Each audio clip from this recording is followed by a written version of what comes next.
Esa noche entendí que una llamada telefónica puede destruir a una madre en segundos. Me llamo Berenice. Tengo 59 años y vivo en Texcoco, en la misma casa donde crié a mi hija sola, después de que mi esposo falleciera hace 12 años. Esta casa tiene 3 habitaciones, un patio con bugambilias que planté con mis propias manos y demasiado silencio desde que Soledad se casó con Uziel hace 3 años. Era viernes. Recuerdo que era viernes porque había ido al mercado esa mañana y comprado claveles blancos para el florero de la sala, como hago cada fin de semana. La tarde caía despacio, con ese color naranja que tiñe las paredes de adobe en Texcoco, cuando el sol se va escondiendo detrás de los cerros. Yo estaba en la cocina preparando arroz con leche, la receta que mi madre me enseñó y que yo le enseñé a Soledad cuando tenía apenas 8 años. Usaba la misma olla de peltre que ha estado en esta familia por 30 años. El teléfono sonó a las 6:40 de la tarde. Cuando vi el nombre de Uziel en la pantalla, sonreí. Pensé que llamaba para invitarme a cenar o para decirme que Soledad ya estaba en trabajo de parto. Mi hija tenía 37 semanas de embarazo. Faltaban pocas semanas para que yo conociera a mi primer nieto. ¿Uziel? Contesté limpiándome las manos en el delantal. ¿Cómo está mi Sole? Ya. Lo que escuché del otro lado me quitó el aire de los pulmones. Uziel lloraba. Lloraba con un sonido quebrado, desesperado, como un animal herido. Doña Berenice, su voz temblaba tanto que apenas podía entender las palabras. Venga al hospital, por favor, venga ya. ¿Qué pasó? Mi corazón comenzó a latir tan fuerte que sentí el pulso en las sienes. ¿Soledad está bien? ¿El bebé? Hospital General de Texcoco. Venga rápido, por favor. Y colgó. Mis manos temblaban cuando busqué las llaves del auto. Dejé la estufa encendida. Dejé la puerta abierta. Dejé todo. Solo podía pensar en una cosa. Llegar a ese hospital, ver a mi hija, abrazarla, decirle que todo estaría bien, como siempre le había dicho desde que era una niña pequeña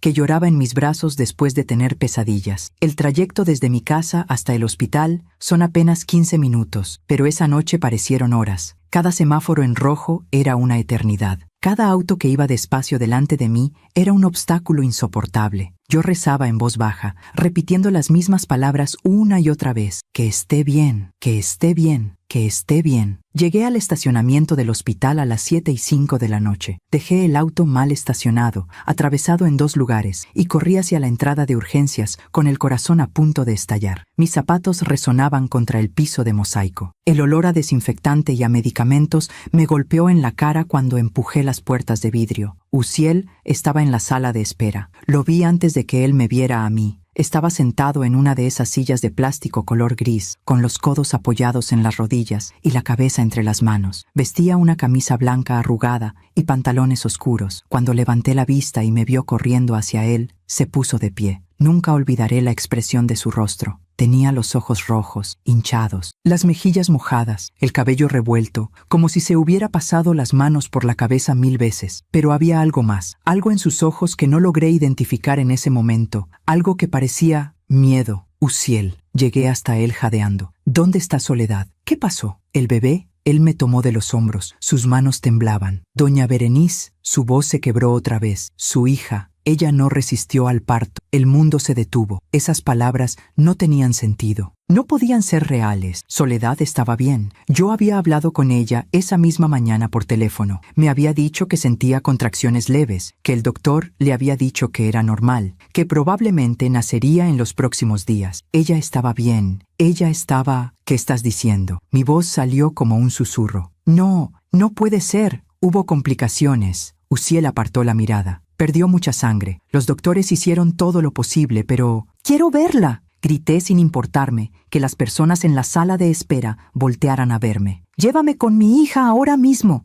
Uziel me sujetó con más fuerza cuando intenté pasar junto a él hacia el pasillo. No, doña Berenice, espere, suéltame. Intenté zafarme. Tengo que ver a Soledad. La señora no quiere verla así, dijo Uziel, y había algo en su tono de voz que me hizo detenerme. Confíe en mí, por favor. Es mejor que la recuerde como era, como estaba la última vez que la vio. Lo miré a los ojos, esos ojos oscuros que mi hija había amado desde que se conocieron en la universidad hace 7 años. Esos ojos que me habían parecido sinceros cuando me pidió la mano de Soledad hace 4 años. Esos ojos que ahora me miraban con una súplica desesperada. ¿El bebé?, pregunté con un hilo de voz. ¿Mi nieto? Uziel negó con la cabeza. Tampoco sobrevivió. Mis rodillas cedieron. Uziel me sostuvo antes de que cayera al piso. Me ayudó a sentarme en una de esas sillas frías de plástico. Yo lloraba sin control, con un dolor tan profundo que sentía que me estaban arrancando el alma del pecho. Soledad, mi niña, mi única hija, la razón por la que me había levantado cada mañana durante los últimos 28 años. Déjeme estar con ella, supliqué entre sollozos. Solo unos minutos. Solo quiero decirle adiós. No es buena idea, doña Berenice. Uziel se arrodilló frente a mí y tomó mis manos. Créame, yo ya la vi y no quisiera que usted tuviera esa imagen en su memoria. Recuérdela sonriendo, recuérdela viva. Había tanta convicción en su voz, tanta firmeza, pero algo dentro de mí, algo profundo, instintivo, maternal, me decía que algo no estaba bien. Era como un susurro en mi mente, una alarma silenciosa que comenzaba a sonar cada vez más fuerte. ¿Dónde está?, pregunté limpiándome las lágrimas. ¿En qué habitación? Uziel vaciló apenas un segundo antes de responder. En el área de cuidados especiales. Habitación 212, pero no puede entrar ahorita. Están preparándola para el traslado. ¿Traslado? A la funeraria, dijo Uziel bajando la mirada. Mañana por la mañana. Me quedé mirándolo en silencio. Observé cada detalle de su rostro, las lágrimas que rodaban por sus mejillas, el temblor de sus manos, la forma en que evitaba sostenerme la mirada por más de unos segundos, y entonces lo sentí. Ese instinto que todas las madres tenemos. Esa voz interior que nos dice cuando algo anda mal con nuestros hijos, sin importar la edad que tengan o qué tan lejos estén. Algo estaba mal, muy mal. Pero en ese momento, con el dolor desgarrándome por dentro, con el llanto ahogándome, no podía pensar con claridad. Solo podía sentir el vacío, el agujero negro que se había abierto en mi pecho donde antes latía mi corazón. Lléveme a casa, murmuré finalmente. Por favor, la acompaño. Uziel se puso de pie y me ayudó a levantarme. No, dije secándome las lágrimas con el dorso de la mano. Yo puedo manejar. Quédate aquí. Quédate con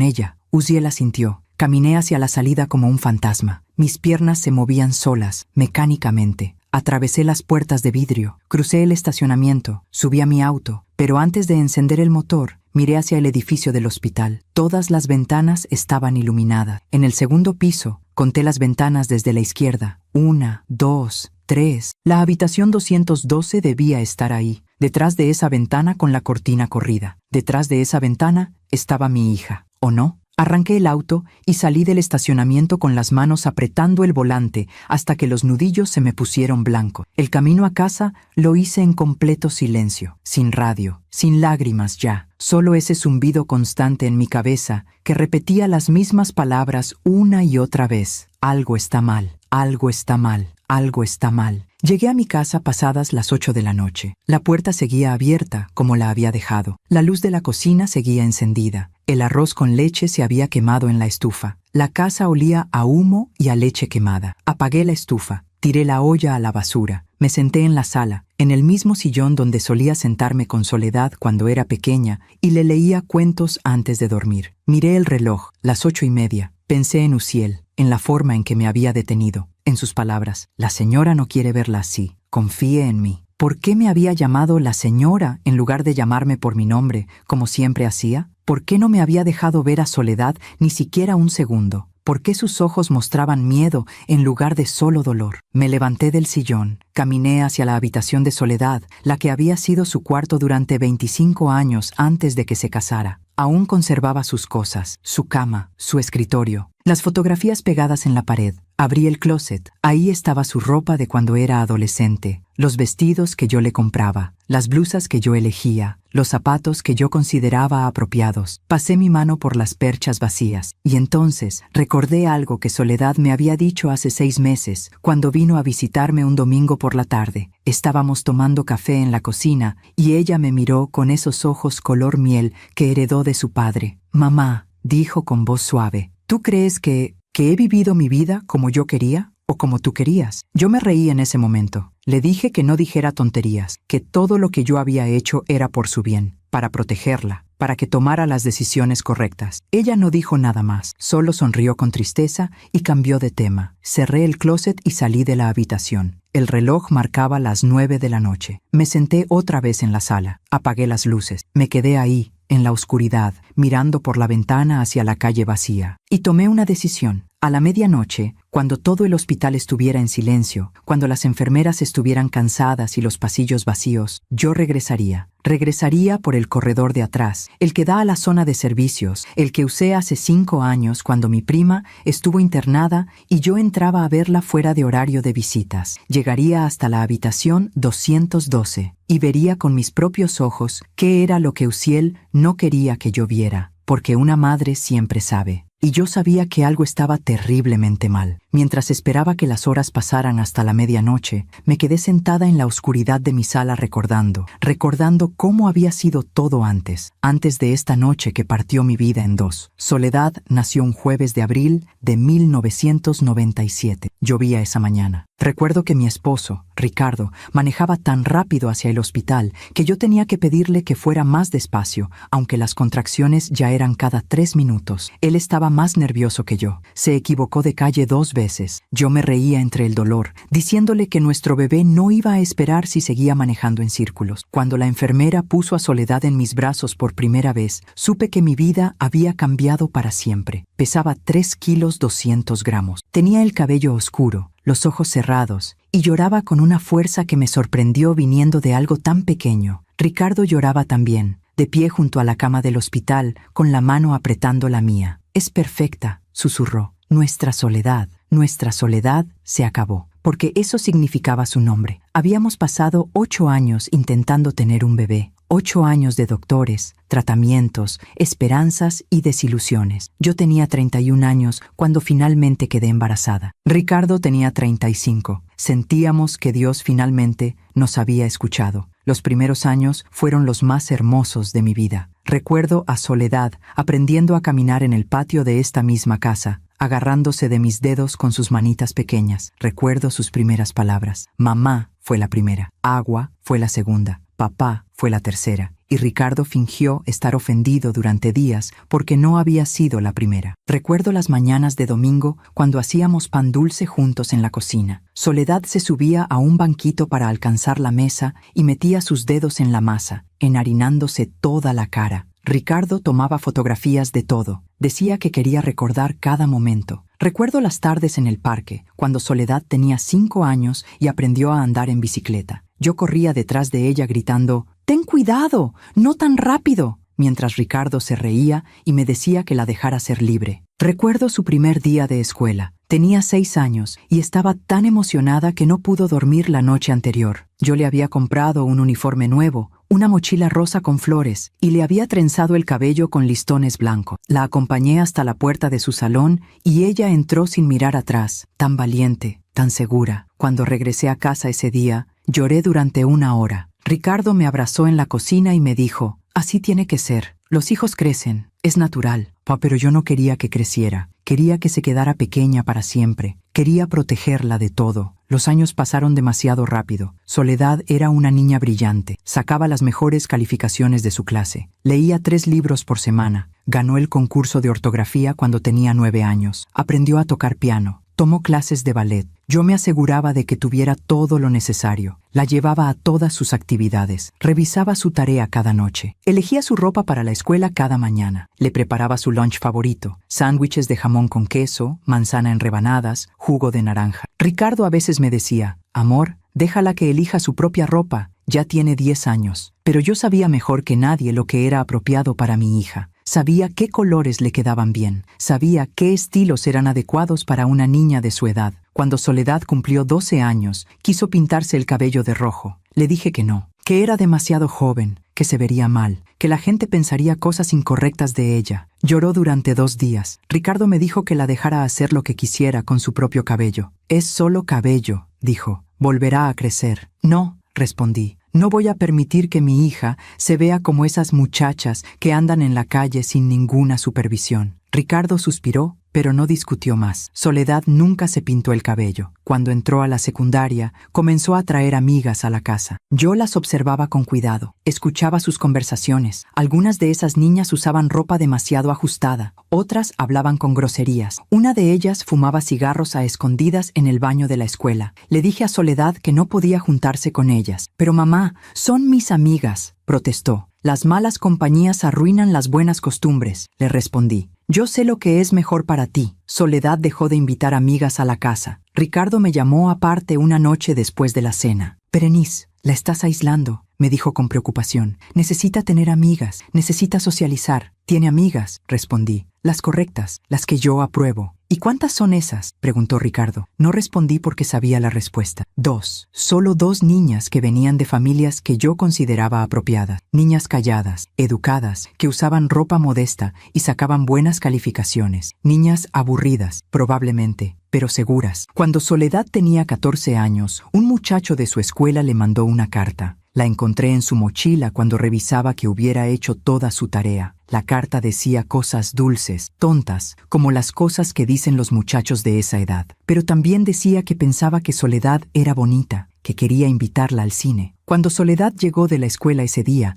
la estaba esperando en la sala con la carta en la mano. ¿Qué es esto?, le pregunté. Su rostro se puso pálido. Mamá, yo no le pedí que me escribiera. ¿Conoces a este muchacho? Es de mi salón. ¿Le has hablado? Solo en clase, cuando trabajamos en equipos. No quiero que le vuelvas a dirigir la palabra, dije con firmeza. Eres demasiado joven para estas tonterías. Tienes que concentrarte en tus estudios. Soledad apretó los puños. Mamá, solo me escribió una carta. Y eso es exactamente como empieza, respondí. Primero es una carta, luego son llamadas, luego quieren que salgas con ellos. Y antes de que te des cuenta, has arruinado tu vida entera. Tú no confías en mí, gritó Soledad con lágrimas en los ojos. Confío en ti, dije calmadamente. No confío en los muchachos. Esa noche, Ricardo me esperó en nuestra habitación. Le rompiste la carta delante de ella, dijo sin mirarme. La vi llorar en su cuarto durante horas. Hice lo que tenía que hacer, respondí mientras me ponía el camisón. Algún día me lo agradecerá. Ricardo se quedó callado durante un largo rato. Luego dijo, ¿tú te acuerdas de cuando nos conocimos? Tenías 17 años, yo 18. Tu mamá no quería que salieras conmigo. Eso es diferente, dije. Tú eras diferente. ¿Por qué?, preguntó Ricardo. Porque tu madre finalmente te dejó tomar tus propias decisiones. No respondí. Me acosté y apagué la luz. Ricardo no volvió a tocar el tema, pero esa noche, acostada en la oscuridad, pensé en mi madre, en cómo había sido estricta conmigo, en cómo me había prohibido hacer muchas cosas, en cómo yo había jurado que sería diferente con mis propios hijos, y sin embargo, ahí estaba, haciendo exactamente lo mismo. Pero yo tenía razones, buenas razones. El mundo era peligroso. Los muchachos solo querían una cosa. Las amigas incorrectas podían arruinar el futuro de una niña. Yo solo estaba protegiendo a Soledad de cometer los errores que otras cometían. ¿Eso estaba mal? Cuando Soledad cumplió 17 años, Ricardo murió. Fue un infarto masivo, en la oficina. Un miércoles por la tarde. Tenía 47 años. No hubo advertencias. No hubo tiempo de despedirse. Un momento estaba vivo, trabajando, haciendo planes para el fin de semana. Al siguiente momento, se había ido. Soledad y yo quedamos solas. El dolor fue insoportable. Durante meses, yo no podía ni levantarme de la cama. Soledad era quien me traía comida, quien se aseguraba de que tomara mis medicamentos para la depresión, quien pagaba las cuentas con el dinero del seguro de vida de Ricardo. Ella tenía 17 años y tuvo que convertirse en adulta de un día para otro. Cuando finalmente pude funcionar otra vez, cuando el dolor se convirtió en algo con lo que podía vivir en lugar de algo que me ahogaba, me di cuenta de algo aterrador. Soledad era todo lo que me quedaba. Era mi única familia, mi única razón para levantarme cada mañana. Si la perdía, a ella también. Así que me aferré más fuerte. Cuando Soledad me dijo que quería estudiar arquitectura en la universidad, le dije que contabilidad era una carrera más práctica, más segura, con más oportunidades de trabajo. Ella dijo que quería ser arquitecta desde que tenía 12 años, que soñaba con diseñar edificios hermosos. Yo le dije que los sueños no pagan las cuentas, que contabilidad le daría estabilidad, que podía confiar en mi experiencia. Soledad se inscribió en contabilidad. Cuando conoció a Uziel en su segundo año de universidad, yo inmediatamente desconfié. Era demasiado guapo, demasiado seguro de sí mismo. Venía de una familia con dinero. Estudiaba administración de empresas. Tenía planes de abrir su propia compañía. Los hombres como ese solo buscan una cosa, le dije a Soledad cuando me contó de él. No son serios, no son confiables. Mamá, ni siquiera lo conoces, protestó Soledad. Conozco su tipo, respondí. Pero Soledad no me hizo caso esta vez. Siguió viéndolo, a escondidas al principio, luego abiertamente, desafiándome. Cuando me lo presentó formalmente 6 meses después, tuve que admitir que Uziel era educado, respetuoso, Me llamaba Doña Berenice y traía flores cada vez que venía a la casa. Pero yo seguía sin confiar en él. Cuando me pidió la mano de Soledad 2 años después, yo puse condiciones. Quiero que vivan en Texcoco, dije, cerca de mí, para que yo pueda estar cerca de mi hija. Uziel aceptó. Compraron una casa a 15 minutos de la mía. Yo visitaba 3 o 4 veces por semana. Me aseguraba de que Soledad estuviera bien, de que Uziel la tratara correctamente, de que la casa estuviera limpia y ordenada. A veces, cuando llegaba sin avisar, notaba que Soledad parecía cansada, tensa. ¿Estás bien, mi amor?, le preguntaba. Sí, mamá, respondía siempre, solo cansada del trabajo. Soledad trabajaba en un despacho contable. No le gustaba. Yo lo sabía, aunque nunca lo dijera directamente, pero tenía un trabajo estable, con buen sueldo, con prestaciones. Eso era lo importante. Cuando me dijo que estaba embarazada hace 8 meses, lloré de felicidad. Voy a ser abuela, susurré abrazándola. Finalmente. Soledad sonrió, pero su sonrisa no llegó a sus ojos. Durante el embarazo, yo estaba con ella constantemente. La acompañaba a todas sus citas médicas, le compraba ropa de maternidad, le decoré el cuarto del bebé con mis propias manos. Elegí los colores, los muebles, cada detalle. Mamá, Uziel y yo queremos elegir algunas cosas también, dijo Soledad un día. Ya elegí todo, respondí. No te preocupes, yo sé lo que necesita un bebé. Soledad no discutió. Hace 2 semanas, cuando la vi por última vez antes de esta noche horrible, estábamos sentadas en su sala tomando té de manzanilla. Ella acariciaba su vientre abultado con las manos. ¿En qué piensas?, le pregunté. Soledad me miró durante un largo momento antes de responder. Pienso en qué tipo de madre voy a ser, dijo finalmente. Serás una madre maravillosa, le aseguré. Yo te enseñaré todo lo que necesitas saber. Algo cruzó por su rostro, algo que no pude identificar. Mamá, dijo con voz suave, ¿tú crees que me diste espacio para ser yo misma? La pregunta me tomó por sorpresa. ¿De qué hablas?, pregunté. Te di todo. Te di la mejor educación, las mejores oportunidades. Te protegí de todo lo malo. Lo sé, dijo Soledad mirando hacia la ventana. Lo sé. Pero había tristeza en su voz, una tristeza profunda que no entendí en ese momento. Ahora, sentada en la oscuridad de mi sala, esperando que llegara la medianoche, recordaba esa conversación. Recordaba todas las conversaciones, todas las veces que Soledad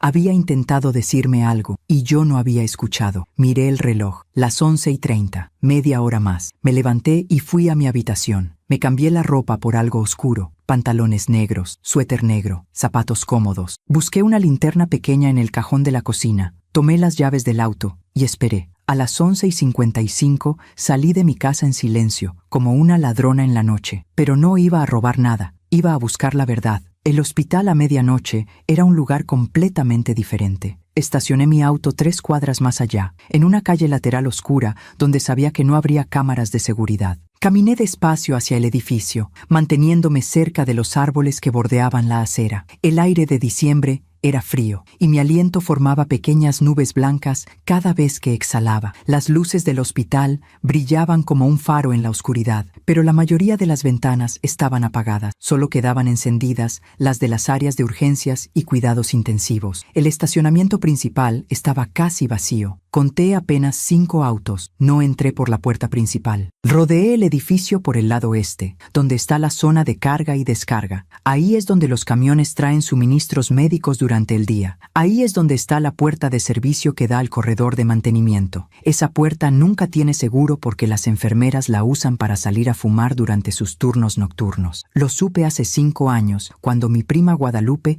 estuvo internada por neumonía y yo venía a visitarla fuera de horario. Una enfermera me mostró ese atajo. Empujé la puerta de metal. Se abrió con un chirrido suave. Entré. El corredor de mantenimiento olía a cloro y a detergente industrial. Las paredes eran de concreto pintado de blanco, manchado en algunas partes con marcas de humedad. Tuberías expuestas corrían a lo largo del techo. Mis zapatos resonaban contra el piso de cemento. Caminé rápido pero sin correr. Si alguien me veía, diría que era familiar de un paciente, que me había perdido buscando el baño, que estaba confundida. Al final del corredor había una puerta que daba a las escaleras de servicio. La abrí y comencé a subir. Primer piso, segundo piso. La habitación 212 estaba en el segundo piso, a la norte. Salí de las escaleras a un pasillo débilmente iluminado. Las luces fluorescentes parpadeaban de vez en cuando. El piso era de linóleo gastado, con un patrón de cuadros grises y blancos. El olor aquí era diferente. medicamentos, enfermedad, antiséptico. Avancé pegada a la pared, deteniéndome cada vez que escuchaba pasos o voces. Pasé junto a la habitación 201, 203, 205. La estación de enfermeras estaba al final del pasillo, justo antes de la habitación 212. Vi a 2 enfermeras sentadas detrás del mostrador, una escribiendo en una computadora y la otra revisando carpetas. Hablaban en voz baja sobre algo relacionado con medicamentos. Me escondí detrás de un carrito de limpieza abandonado en el pasillo, esperando. Mi corazón latía tan fuerte que temía que pudieran escucharlo. Uno de los teléfonos de la estación sonó. La enfermera que estaba en la computadora contestó. Escuché fragmentos de la conversación. Sí, habitación 115. Voy para allá ahora. La enfermera se levantó y caminó hacia el otro extremo del pasillo, alejándose de mí. La otra enfermera bostezó, se estiró en su silla y luego se levantó también. Voy por café, le dijo a su compañera. ¿Quieres algo? Tráeme un chocolate caliente, respondió la otra desde el otro extremo del pasillo. La segunda enfermera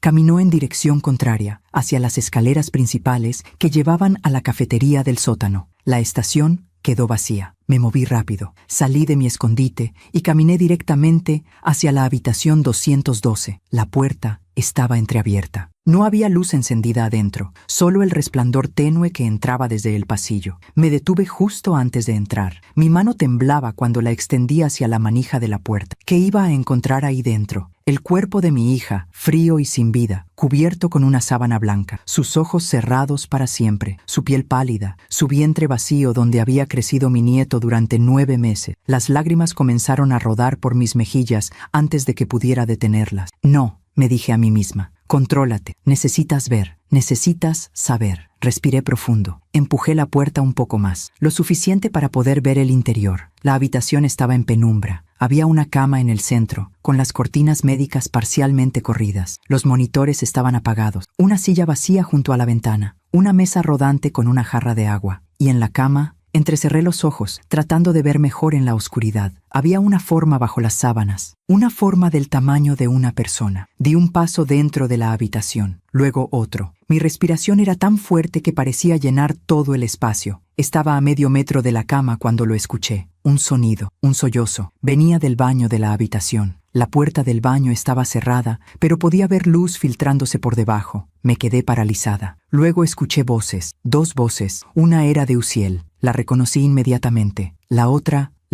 era de una mujer. Una mujer que sonaba exactamente como mi hija. Ya no aguanto más esto, decía la voz de mujer entre sollozos. No puedo seguir así. Solo un poco más, mi amor, respondía Uziel con voz suave. Solo hasta mañana. Después estaremos libres. ¿Y si viene? ¿Y si regresa y me encuentra aquí? No va a venir. Le dije que no entrara. Confía en mí. He aguantado 28 años ella controlando cada aspecto de mi vida, Uziel. Cada decisión, cada elección. Eligiendo mi carrera, mi ropa, mis amigos. No podía ni respirar sin que ella me dijera cómo hacerlo. Mi sangre se congeló. Esa era Soledad. Soledad estaba viva y hablando de mí. Lo sé, mi amor, decía Uziel. Por eso hicimos esto, para que pudiera ser libre. Pero mentirle así, decirle que morí, era la única forma. Tú misma lo dijiste. Si le decíamos la verdad, si le decíamos que queríamos irnos, que queríamos empezar de nuevo lejos de aquí, ella no nos habría dejado ir. Habría encontrado la forma de detenernos, de controlarte otra vez. Soledad lloraba con más fuerza ahora. Sé que tienes razón, lo sé, pero duele. Duele más de lo que pensé que dolería. Mañana temprano salimos hacia Guadalajara, dijo Uziel. Tengo todo listo. El departamento ya está rentado. Tengo la transferencia de mi trabajo aprobada. Nadie nos conoce allá. Podemos empezar de cero. Tú, yo y nuestro bebé. Nuestra propia familia. ¿Y mi madre? ¿Qué va a pasar con ella cuando descubra que mentimos? Hubo un silencio largo. Va a estar bien, dijo finalmente Uziel. Eventualmente. Va a dolerte. Va a enojarte. Pero va a estar bien. ¿Y tú? Tú finalmente podrás vivir tu propia vida. Yo estaba tan cerca de la puerta del baño que podía escuchar cada palabra con perfecta claridad.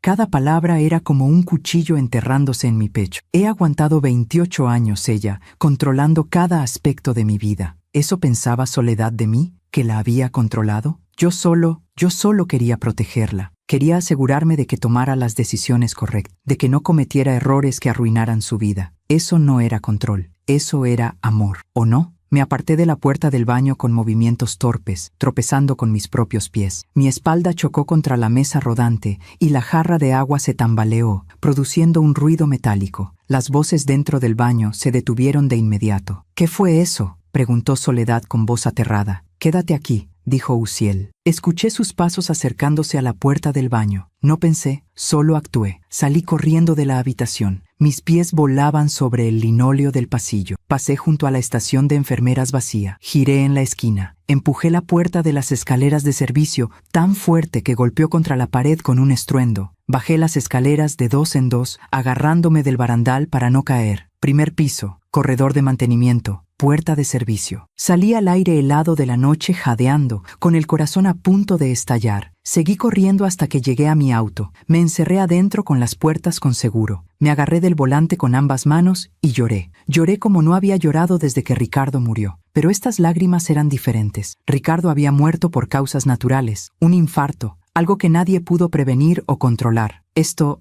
era diferente. Soledad había elegido hacerme esto. Había planeado fingir su propia muerte. Había planeado romperme el corazón. Había planeado desaparecer de mi vida para siempre. Y la razón era yo. He aguantado 28 años ella, controlando cada aspecto de mi vida. Me quedé sentada en mi auto durante no sé cuánto tiempo. Podría haber sido 1 hora. Podrían haber sido 3. El tiempo había perdido todo significado. Cuando finalmente pude respirar sin que me doliera el pecho, cuando las lágrimas finalmente se secaron, encendí el motor y manejé a casa. El reloj del tablero marcaba las 2:37 de la madrugada. Conduje en automático, sin pensar realmente en el camino. Mi mente era un torbellino de pensamientos, recuerdos, revelaciones. Recordé cada vez que había elegido la ropa de Soledad cuando era niña. Es por tu bien. Este color te queda mejor. Recordé cada vez que había rechazado a sus amigas. Esas niñas no son buena influencia. Recordé cuando le prohibí pintarse el cabello. No voy a permitir que mi hija se vea como esas muchachas. Recordé cuando encontré la carta de ese muchacho y la rompí delante de ella. Eres demasiado joven para estas tonterías. Recordé cuando le dije que estudiara contabilidad en lugar de arquitectura. Los sueños no pagan las cuentas. Recordé las 3 o 4 visitas por semana a su casa después de que se casó. Solo quiero asegurarme de que estés bien. Recordé cómo decoré el cuarto de su bebé sin preguntarle qué quería ella. Ya elegí todo. Yo sé lo que necesita un bebé. Cada recuerdo era como una pieza de un rompecabezas que finalmente comenzaba a formar una imagen clara. Una imagen que no me gustaba, una imagen de una madre que había amado tanto a su hija que la había sofocado. Una madre que había tenido tanto miedo de perderla que la había encerrado en una jaula de oro. Una madre que había llamado protección a lo que en realidad era control. Llegué a mi casa justo cuando el cielo comenzaba a aclararse con los primeros tonos del amanecer. Sábado por la mañana. Apenas habían pasado 8 horas desde que Uziel me había llamado para decirme que Soledad había muerto. 8 horas que habían cambiado todo. Entré a mi casa y cerré la puerta detrás de mí. No encendí las luces. Caminé a oscuras hasta la sala y me senté en el mismo sillón donde me había sentado la noche anterior. Pero ahora todo era diferente. Ahora sabía la verdad. Soledad estaba viva. Mi nieto estaba vivo. Iban a irse a Guadalajara. Iban a desaparecer, iban a construir una nueva vida donde yo no pudiera encontrarlos, donde yo no pudiera controlarlos. Podía llamar a la policía, podía ir al hospital ahora mismo y confrontarlos, podía gritar y llorar y exigir explicaciones, podía obligarlos a quedarse. Pero si hacía eso, ¿sería diferente de todo lo que había hecho antes? ¿Seguiría controlando la vida de Soledad, incluso ahora, sabiendo el dolor que le había causado durante 28 años? Me levanté del sillón y caminé hacia el cuarto de Soledad.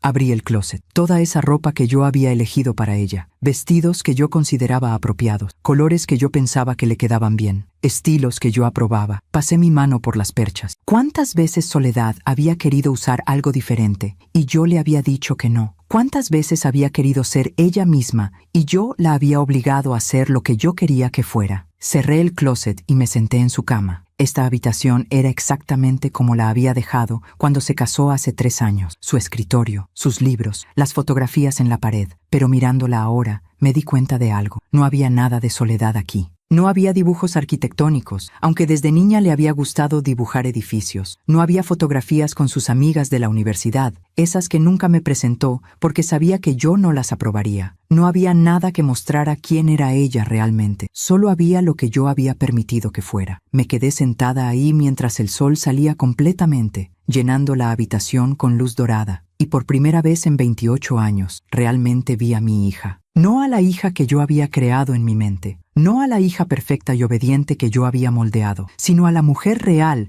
que había estado atrapada todo este tiempo, esperando ser libre, una mujer que había tenido que fingir su propia muerte para escapar de mí. El dolor de esa realización fue peor que cualquier cosa que hubiera sentido antes, peor que cuando Ricardo murió, porque Ricardo murió por algo fuera de mi control. Pero esto era completamente mi culpa. Pasé todo el sábado sentada en esa habitación. No comí, no bebí agua, no me moví, solo me quedé ahí, rodeada de los fantasmas de todas las decisiones que había tomado por Soledad a lo largo de los años. El sol se movió lentamente a través del cielo, cambiando el ángulo de la luz que entraba por la ventana. Podía ver partículas de polvo flotando en los rayos dorados. Había silencio absoluto en la casa, interrumpido solo por el tic-tac del reloj de pared en el pasillo. Mi teléfono sonó 4 veces durante el día. Las 4 veces era Uziel. No contesté. ¿Qué iba a decirle? ¿Que sabía la verdad? ¿Que había escuchado todo? ¿Que mi hija había preferido hacerme creer que estaba muerta antes que seguir viviendo cerca de mí? Cada vez que el teléfono sonaba, lo miraba vibrar sobre la mesita de noche de Soledad hasta que se detenía. Luego venía el sonido de notificación de mensaje de voz. No los escuché. No quería oír la voz de Uziel fingiendo dolor, fingiendo que había perdido a su esposa, mintiendo con cada palabra, aunque... ¿tenía yo derecho a juzgarlo por mentir? Yo que había pasado 28 años mintiéndome a mí misma, diciéndome que todo lo que hacía era por el bien de Soledad, que mis decisiones eran las correctas, que mi amor justificaba mi control. Cuando el sol comenzó a ponerse, finalmente me levanté de la cama. Mis piernas estaban entumecidas por haber estado sentada en la misma posición durante horas. Caminé con dificultad hacia la cocina, sosteniéndome de las paredes. Abrí el refrigerador. La luz me lastimó los ojos. Adentro había comida que había preparado días atrás. Un guiso de pollo, frijoles refritos, tortillas envueltas en una servilleta de tela. Cerré el refrigerador sin sacar nada. No tenía hambre. No sabía si volvería a tener hambre alguna vez. Llené un vaso con agua del grifo y lo bebí de pie junto al fregadero, mirando por la ventana hacia el patio trasero. Las bugambilias que había plantado cuando Soledad era pequeña crecían salvajes contra la pared de adobe. Necesitaban poda. Las había descuidado durante meses. Había descuidado muchas cosas mientras me concentraba obsesivamente en la vida de mi hija. Dejé el vaso en el fregadero y caminé hacia la sala. Me senté en el sillón. Tomé el control remoto. Encendí la televisión. Las noticias de la noche mostraban el pronóstico del tiempo. Temperaturas más frías para la próxima semana. Posibilidad de lluvia. El reportero hablaba con entusiasmo sobre las decoraciones navideñas en el centro de Texcoco. Navidad. En menos de una semana sería Navidad. El año pasado, Soledad y Uziel habían venido a cenar a mi casa en Nochebuena. Yo había preparado todo el menú yo sola. Rechacé la oferta de Soledad de traer algún platillo. No te preocupes, mi amor. Yo me encargo de todo. Tú solo ven y disfruta. Recuerdo que Soledad apenas había probado la comida. Dijo que tenía náuseas por el embarazo temprano, aunque solo tenía 6 semanas y las náuseas típicamente comenzaban más tarde. Ahora me preguntaba si realmente había sido náusea del embarazo, o si había sido la náusea de tener que sentarse en mi mesa, en mi casa, bajo mi control. Una vez más, apagué la televisión. El silencio regresó, pesado y sofocante. Mi teléfono sonó otra vez. Esta vez no era Uziel. Era un número que no reconocí. Contesté sin pensar. «¿Doña Berenice?» Era una voz de mujer, profesional. «Habla la enfermera Martínez del Hospital General de Texcoco». Mi corazón comenzó a latir más rápido. «Sí», respondí con voz tensa. «Lamento molestarla a esta hora. Su yerno, el señor Uziel, nos dio su número como contacto de emergencia. Necesitamos que venga al hospital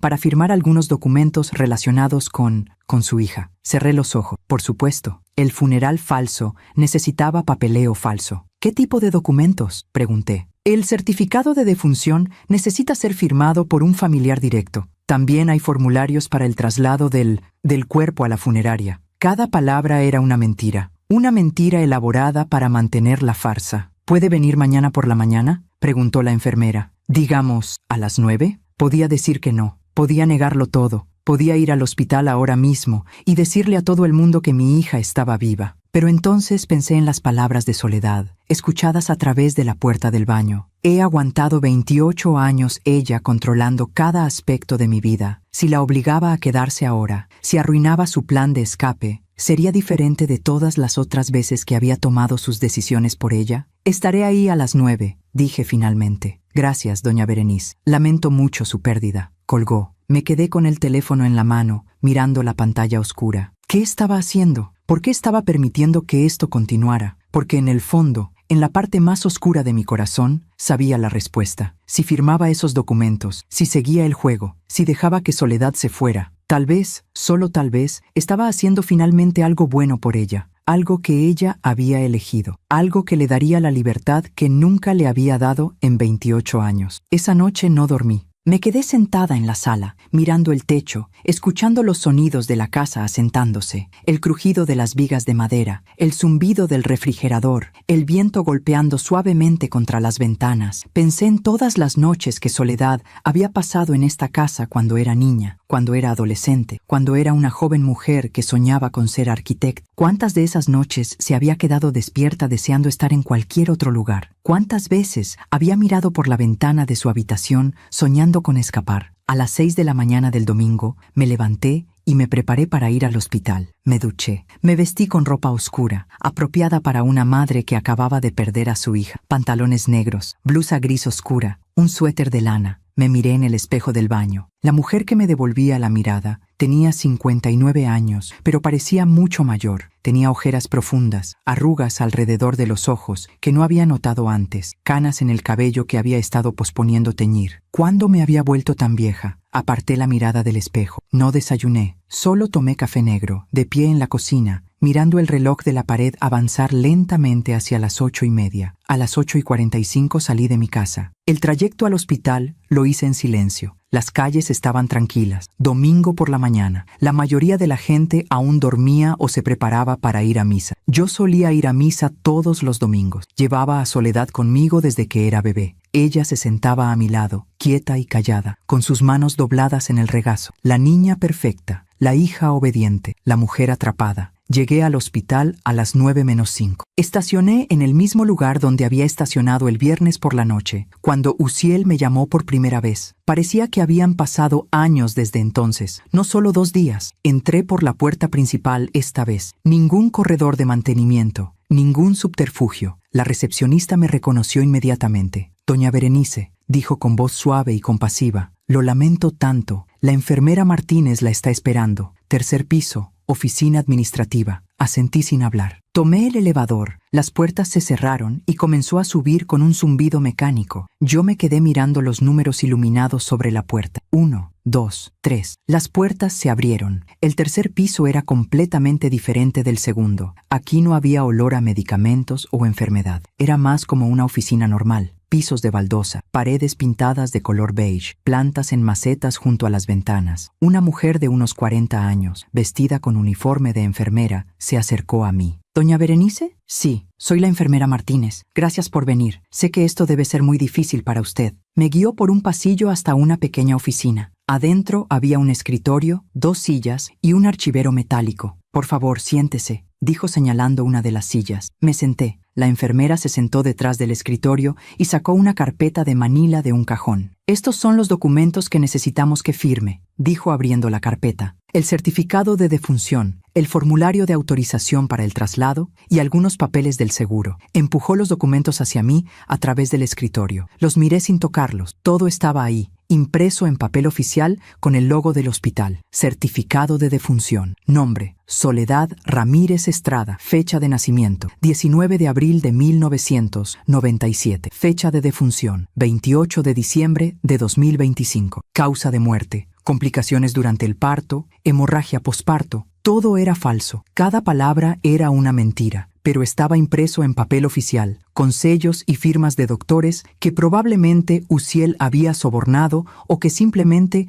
no habían verificado los hechos. ¿Necesita un momento?, preguntó la enfermera con voz amable. No, dije, estoy bien. Tomé la pluma que me ofrecía. Mi mano temblaba cuando la acerqué al papel. Una firma. Eso era todo lo que necesitaba. Una firma y Soledad sería oficialmente muerta. Una firma y sería libre. Libre de mí. Libre de 28 años de control. Libre de vivir la vida que siempre había querido vivir. Presioné la punta de la pluma contra el papel y firmé. Berenice Estrada, viuda de Ramírez. Mi nombre se veía extraño en ese contexto. Al lado de las palabras madre de la fallecida, firmé el segundo documento, el tercero, el cuarto. Cada firma era más fácil que la anterior. Cuando terminé, empujé los documentos de regreso hacia la enfermera. Listo, dije. La enfermera los revisó rápidamente, asegurándose de que todas las firmas estuvieran en su lugar. Perfecto, dijo. La funeraria recogerá el cuerpo esta tarde. ¿Ya tiene arreglado el servicio? El cuerpo, como si Soledad realmente estuviera muerta, como si hubiera un cuerpo que recoger. Sí, mentí. Ya está todo arreglado. Muy bien. La enfermera cerró la carpeta. Una vez más, lamento mucho su pérdida. Si necesita hablar con alguien, con un consejero o un sacerdote, el hospital ofrece servicios de apoyo para familias en duelo. Apoyo para familias en duelo. ¿Cómo podía estar en duelo por alguien que sabía que estaba viva? Y sin embargo, estaba en duelo, no por la muerte de Soledad, sino por la muerte de nuestra relación, por la muerte de la imagen que había tenido de mí misma como buena madre, por la muerte de 28 años de ilusiones. Gracias, dije levantándome. No será necesario. Salí de la oficina. Caminé por el pasillo hacia los elevadores. Presioné el botón para bajar. Las puertas se abrieron y entré. Justo antes de que las puertas se cerraran, vi a alguien al final del pasillo. Uziel me vio. Nuestros ojos se encontraron por una fracción de segundo. Él se veía cansado, culpable, asustado, pero no dijo nada, y yo tampoco. Las puertas del elevador se cerraron. Bajé en silencio. Salí del hospital por la puerta principal. Caminé hacia mi auto bajo el sol brillante de la mañana de domingo, y mientras manejaba de regreso a mi casa, me di cuenta de algo. Acababa de firmar el certificado de defunción de mi hija. Acababa de ayudar a Soledad a desaparecer de mi vida para siempre. Y lo más extraño de todo era que, por primera vez en 28 años, sentía que finalmente había hecho algo que ella realmente quería, algo que ella había elegido, no yo. A veces confiamos demasiado en que sabemos lo que es mejor para las personas que amamos. ¿Tú también has tenido que aprender a soltar? Cuéntame tu historia en los comentarios. Quiero leerte. Llegué a casa cerca del mediodía. El silencio me recibió como siempre, pero esta vez era diferente. Ya no era el silencio cómodo de una casa habitada por una sola persona. Era el silencio de una tumba, de un espacio vacío donde alguna vez hubo vida. Dejé las llaves en la mesita junto a la puerta y caminé directamente hacia la cocina. Necesitaba hacer algo con mis manos, algo normal, algo que me hiciera sentir que aún tenía control sobre algún aspecto de mi vida. Abrí el refrigerador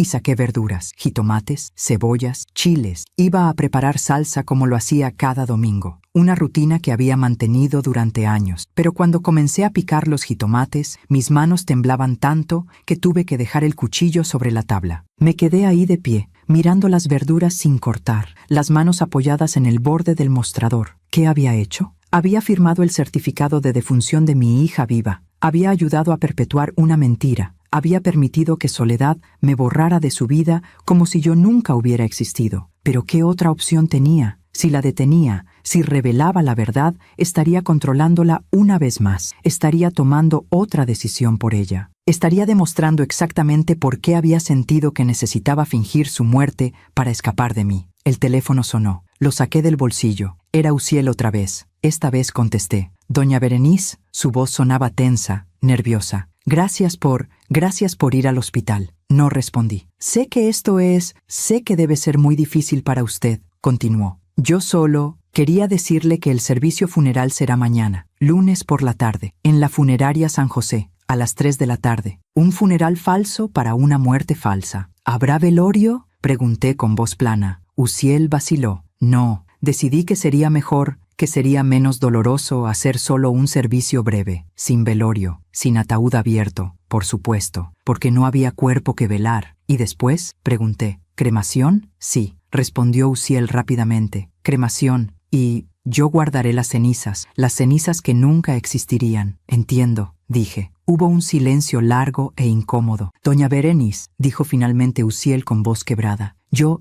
siento mucho todo esto. Sé que no hay palabras que puedan... No, lo interrumpí. No las hay, colgué. Me quedé con el teléfono en la mano durante varios minutos, mirando la pantalla. Luego hice algo que no había hecho en años. Abrí el cajón inferior del mueble de la sala, donde guardaba álbumes de fotografías viejas. Había 3 álbumes gruesos, con tapas de cuero desgastadas. Saqué el primero y lo llevé al sillón. Lo abrí sobre mi regazo. Las primeras páginas mostraban fotografías de mi boda con Ricardo. Yo tenía 22 años, él 26. Los dos sonreíamos con esa alegría ingenua de quien cree que la vida siempre será fácil. Pasé las páginas lentamente. Nuestra luna de miel en Veracruz. Ricardo con los pies en la arena. Yo con un vestido blanco de algodón. Los dos tomados de la mano frente al mar. La casa que compramos en Texcoco. Pequeña, modesta, pero nuestra. Ricardo pintando las paredes. Yo plantando las bugambilias en el patio. Los años de intentar tener un bebé. No había fotografías de eso, por supuesto, pero recordaba cada cita médica, cada tratamiento, cada prueba de embarazo negativa, cada mes de esperanza seguido de decepción. Luego, finalmente, la fotografía de la prueba positiva. Ricardo la había tomado. Solo era una imagen borrosa de 2 líneas rosadas en un pequeño dispositivo de plástico, pero la había guardado en el álbum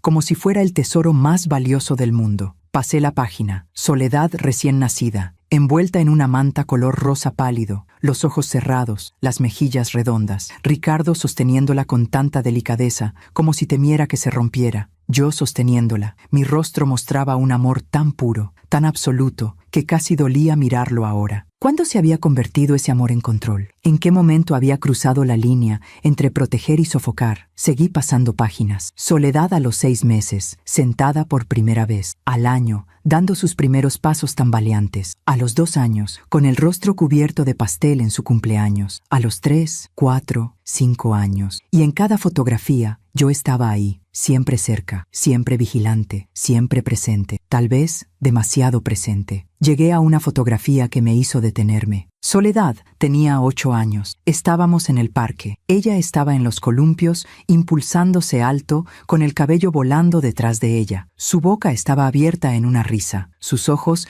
brillaban de pura alegría. Y detrás de ella, apenas visible en el borde de la fotografía, estaba yo. No estaba sonriendo. Estaba mirándola con expresión de preocupación, con las manos extendidas hacia adelante, lista para atraparla si se caía. Incluso en un momento de alegría pura para ella, yo estaba ahí, preocupada, controladora, incapaz de dejarla ser libre. Cerré el álbum, saqué el segundo. Este cubría los años de la adolescencia de Soledad. Las fotografías eran menos frecuentes aquí. La adolescencia había sido difícil. Soledad se había vuelto más callada, más retraída. Yo había pensado que era normal, que todas las adolescentes pasaban por esa fase de querer privacidad. Ahora me preguntaba si no había sido porque cada vez que intentaba expresarse, yo la callaba. Encontré una fotografía del día de su graduación de secundaria. Tenía 15 años, llevaba su uniforme escolar y sostenía su certificado de graduación. Sonreía, pero la sonrisa no alcanzaba sus ojos. Detrás de ella estaba su salón de clases, decorado con globos y listones. Sus compañeros celebraban en el fondo, pero Soledad estaba sola en el primer plano de la foto, porque yo la había llevado aparte para tomar la fotografía, lejos del ruido, lejos de sus compañeros, lejos de la diversión. Pasé más páginas. Su primer día de universidad. Tenía 18 años. Estaba parada frente al edificio de la Facultad de Contabilidad.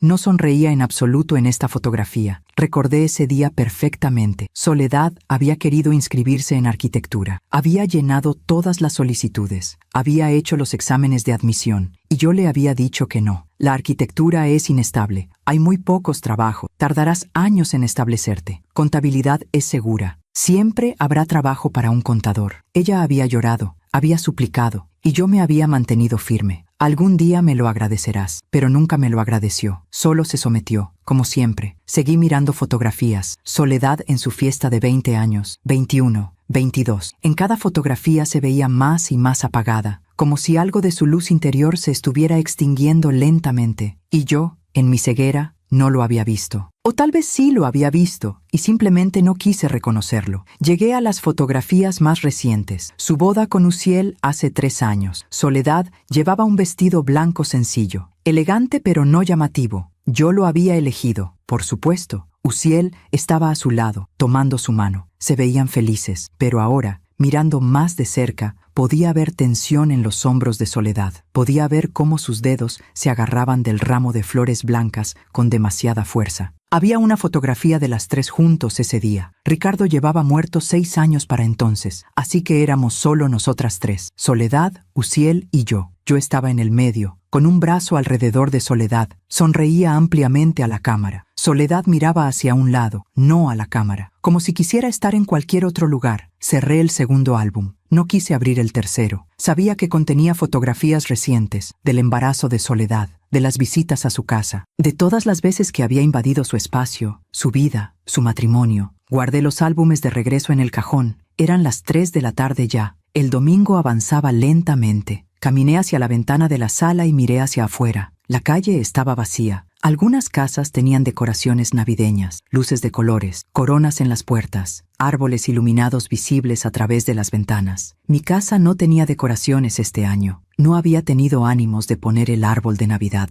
Había planeado hacerlo esta semana, pensando que Soledad vendría a ayudarme como hacía cada año. Pero Soledad no vendría este año, ni el próximo, ni nunca más. El teléfono sonó otra vez. Esta vez era un número que sí reconocí. Mi hermana, Lupita, vivía en Puebla. Hablábamos una vez por semana, generalmente los domingos. Contesté. Berenice, dijo con su voz alegre habitual. ¿Cómo estás? No hemos hablado en... Soledad murió, dije sin rodeos. Hubo un silencio absoluto del otro lado. ¿Qué? La voz de Lupita era apenas un susurro. ¿Qué dijiste? Soledad, mi hija, murió durante el parto, el viernes por la noche. No, no puede ser. Berenice, Dios mío. La escuché llorar. Llorar por una sobrina que en realidad estaba viva, a quien vería crecer desde la distancia, pero con quien nunca había sido muy cercana, porque yo siempre había mantenido a Soledad alejada de la familia extendida también. El funeral es mañana, continué con voz monótona, a las 3 de la tarde. Funeraria San José. Voy para allá ahora mismo, dijo Lupita entre sollozos. Tomo un autobús y... No, la interrumpí. No vengas. ¿Qué? Berenice, eres mi hermana. Soledad era mi sobrina. Por supuesto que voy a... No quiero que vengas, dije con firmeza. Quiero estar sola. Pero, por favor, Lupita, respeta mi decisión. Solo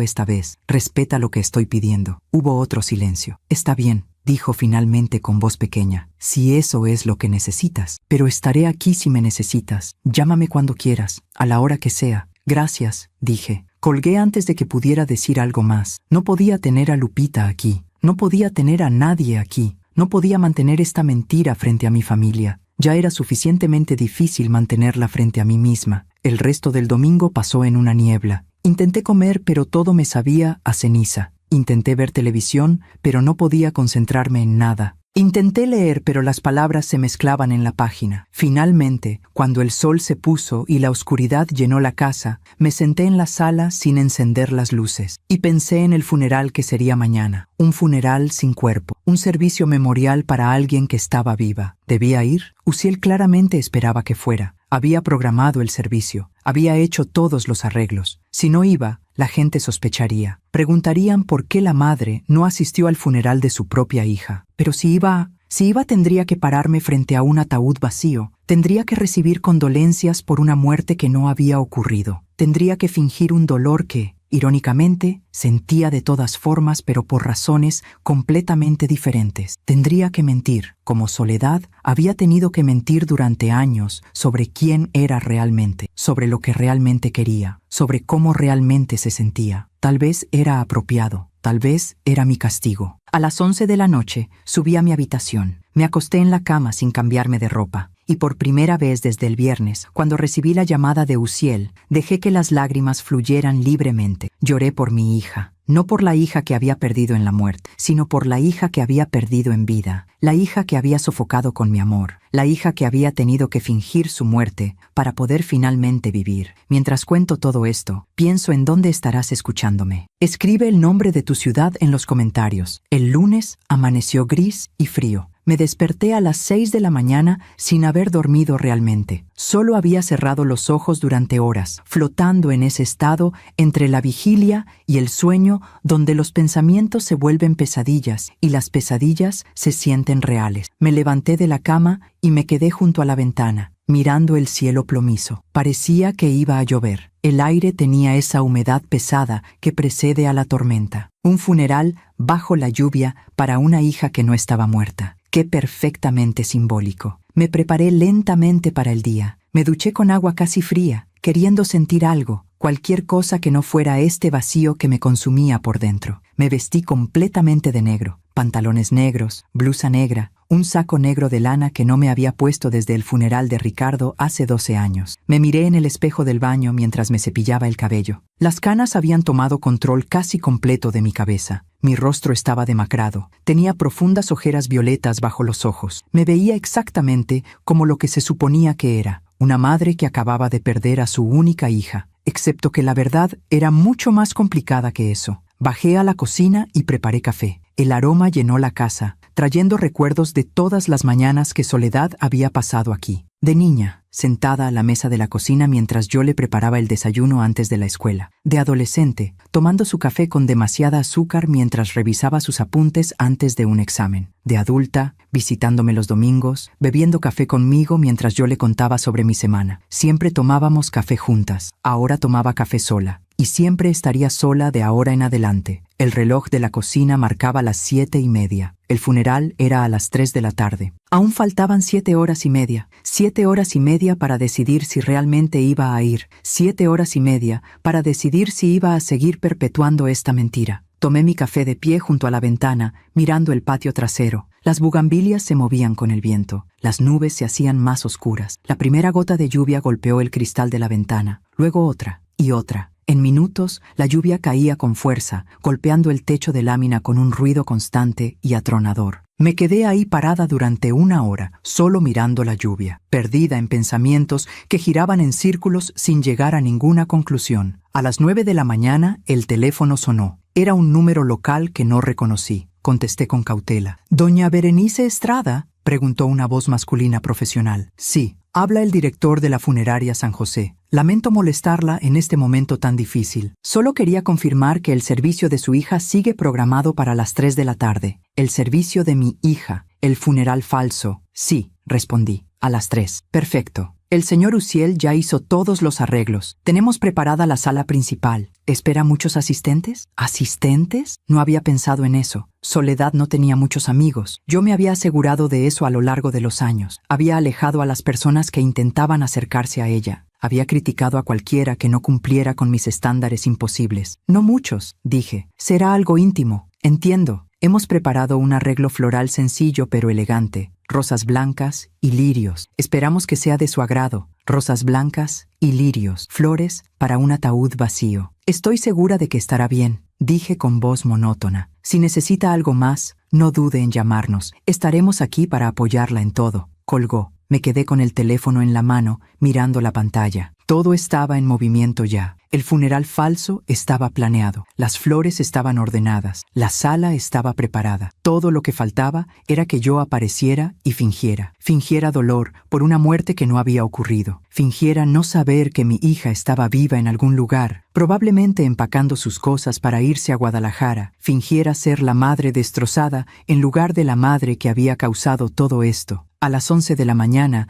decidí que necesitaba salir de la casa. Las paredes se sentían como si se estuvieran cerrando sobre mí. El silencio era ensordecedor. Me puse un abrigo y tomé un paraguas. La lluvia había disminuido a una llovizna constante. Salí y caminé sin rumbo por las calles de Texcoco. Pasé junto a la escuela primaria donde Soledad había estudiado, el edificio de 2 pisos con paredes pintadas de amarillo y verde. Recordaba haberla llevado ahí cada mañana durante 6 años, tomándola de la mano, asegurándome de que llevara todo lo necesario, revisando que su uniforme estuviera impecable. Nunca la dejé ir caminando sola, ni siquiera cuando vivíamos a solo 3 cuadras de distancia. Es peligroso, podría pasar cualquier cosa, pero la verdad era que no confiaba en que pudiera cuidarse sola. No confiaba en que tomara las decisiones correctas sin mi supervisión. Seguí caminando. Pasé junto al parque donde solíamos ir los fines de semana. Los columpios estaban vacíos, meciéndose suavemente con el viento. Recordé todas las tardes que había pasado ahí con Soledad cuando era pequeña. Pero también recordé cómo, cuando tenía 8 o 9 años, había empezado a pedirme que la dejara ir al parque con sus amigas. ¿Sin mí? No. Quiero pasar tiempo contigo. Somos tú y yo. Ahora me daba cuenta de que no era que quisiera pasar tiempo con ella. Era que no quería que pasara tiempo sin mí. No quería que tuviera experiencias que yo no pudiera controlar. Momentos que yo no pudiera supervisar. la había aislado y lo había llamado amor. Llegué al mercado municipal. Incluso un lunes lluvioso estaba lleno de actividad.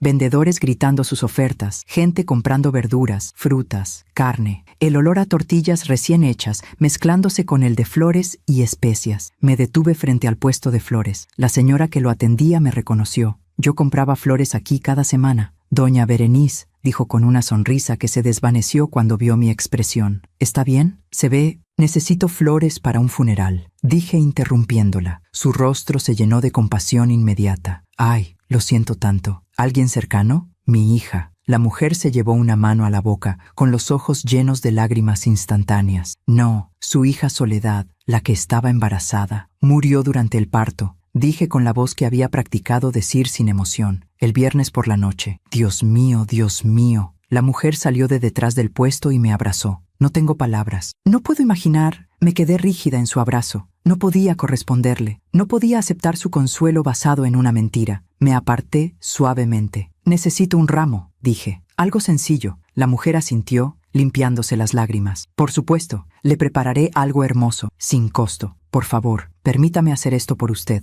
Comenzó a seleccionar flores con manos temblorosas, claveles blancos, margaritas, rosas pequeñas color crema. Mientras la veía trabajar, me di cuenta de algo. Esta mujer, a quien apenas conocía más allá de comprarle flores cada semana, mostraba más emoción genuina por la supuesta muerte de Soledad que yo, porque ella creía que Soledad estaba muerta, y yo sabía que estaba viva, pero el dolor que sentía era igual de real, solo que era un dolor diferente. Aquí tiene, dijo la mujer entregándome un ramo hermoso envuelto en papel blanco. Las flores más frescas que tengo, para su niña, su niña. Soledad tenía 28 años, estaba casada, iba a ser madre, pero para mí siempre había sido mi niña a quien había que proteger, a quien había que guiar, a quien había que controlar. Gracias, susurré tomando el ramo. Salí del mercado con las flores en brazos, caminando bajo la llovizna. Eran las 12:30, 2 horas y media para el funeral. Regresé a casa empapada, con el cabello pegado a la cara y los zapatos haciendo ruido a cada paso. Dejé las flores en la mesa de la cocina y me cambié de ropa. Me puse el mismo traje negro que había elegido esa mañana. Me senté en la sala y esperé. El reloj avanzaba con una lentitud dolorosa. 1 de la tarde, 1:30, 2. A las 2:15 me levanté. Tomé las flores, tomé mis llaves, tomé mi bolso y salí hacia la funeraria San José. El trayecto duró 15 minutos. La lluvia había parado, pero el cielo seguía gris y amenazante. Las calles estaban mojadas, reflejando las luces de los semáforos como manchas de color en el asfalto negro. Llegué a la funeraria a las 2:40. El edificio era de un solo piso, pintado de blanco con detalles en gris. Había un jardín pequeño en el frente, con un camino de piedra que llevaba a la entrada principal. Árboles de ciprés bordeaban el camino. Estacioné en el pequeño estacionamiento lateral. Había solo 3 autos más. Uno de ellos era el auto de Uziel. Me quedé sentada en mi auto durante 5 minutos, mirando la entrada de la funeraria. Podía ver movimiento a través de las ventanas. Sombras de personas moviéndose adentro. Respiré profundo y entré. El interior era exactamente como recordaba de cuando velamos a Ricardo. Paredes color beige claro, piso de mármol pulido, iluminación tenue y cálida, música suave de órgano sonando desde altavoces ocultos. Un hombre mayor con traje negro se acercó inmediatamente. «Doña Berenice», dijo con voz suave y profesional. «La estábamos esperando. Soy el director. Lamento mucho su pérdida». Asentí sin hablar. «La sala principal está por aquí». Me guió por un pasillo corto. Al final del pasillo había una puerta de madera doble. Estaba entreabierta. Podía ver el resplandor dorado de velas encendidas desde adentro. El director empujó la puerta completamente. La sala era amplia, con filas de sillas plegables orientadas hacia el frente. En el frente había un altar elevado, y sobre el altar, un ataúd de madera brillante color caoba, cerrado, cubierto con un arreglo masivo de rosas blancas y lirios, exactamente como me habían dicho por teléfono. Un ataúd vacío, pero nadie más lo sabía. Había aproximadamente una docena de personas ya sentadas en las sillas. Reconocí a algunos como compañeros de trabajo de Uziel. Otros eran vecinos de Soledad y Uziel, gente que apenas conocía. Y al frente, de pie junto al ataúd, estaba Uziel. Nuestros ojos se encontraron. Él se veía terrible. Peor que cuando lo había visto en el hospital. Tenía los ojos hundidos, rojos de llorar. El traje negro le quedaba suelto, como si hubiera perdido peso en solo 3 días. Su cabello estaba despeinado. Se veía como un hombre que realmente había perdido a su esposa. Pero yo sabía la verdad. Caminé por el pasillo central hacia el ataúd. Cada paso resonaba contra el piso de mármol. Todas las miradas estaban sobre mí. La madre destrozada. La mujer que acababa de perder a su única hija y a su único nieto. Llegué al frente y me quedé parada frente al ataúd cerrado. Toqué la madera suave con mi mano. Estaba fría. Coloqué mi ramo de flores junto al arreglo grande. Y entonces, porque sabía que todos estaban mirando, porque sabía que tenía que actuar el papel, me permití llorar. Las lágrimas eran reales. El dolor era real, solo que no era por las razones que todos pensaban. Uziel se acercó a mí. «Doña Berenice», susurró. Lo miré a los ojos, esos ojos que habían mentido, que habían planeado, que habían ayudado a mi hija a desaparecer. Pero también vi algo más ahí: culpa, dolor genuino y amor. Amor por Soledad, el tipo de amor que la había liberado en lugar de encadenarla. «Gracias por venir», dijo con voz quebrada. No respondí. Me senté en la primera fila. Uziel se sentó a mi lado. A las 3 en punto, el director de la funeraria se paró frente al ataúd